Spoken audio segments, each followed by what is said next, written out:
Hello. কে বসন্ত? বলেছিস ভাই।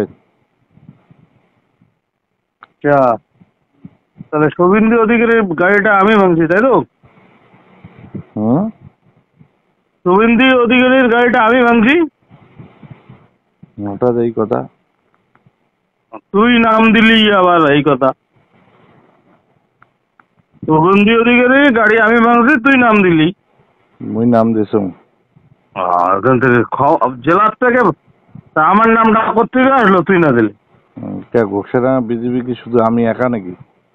বর্তমান তুই একাই। তাই নাকি? মুশকিল।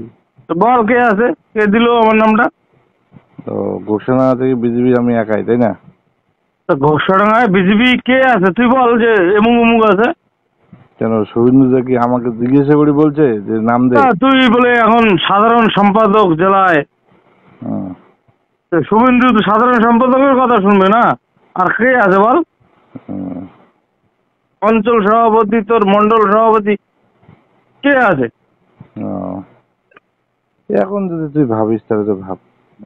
ওইটা ভাবছি যে তো আমার যেহেতু নাম পড়ে গেছে, আমি যখন এখন তৃণমূলের হারমাত বাহিনী রোহিঙ্গা, ঠিক আছে ঠিক আছে, নাম্বার লাগাই দিলাম।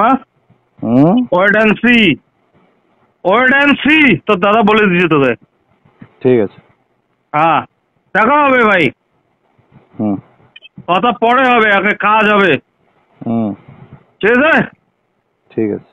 হ্যাঁ, কালকে ঘোষণা চলে আসিস। তোকে নিমন্ত্রণ করলাম, চিকেন মুরগা সব পাবে, পার্টি দেবো আমি ক্লাবে। হ্যাঁ, স্পেশালি তোর জন্য। আর সজলকে বলে দিস, তোর দাদা বলে দিছে স্পেশালি আমি এখন এজেন্সির থেকে আবার রাজনীতিতে ইনভলভ হলাম, সেকেন্ড স্টেপ।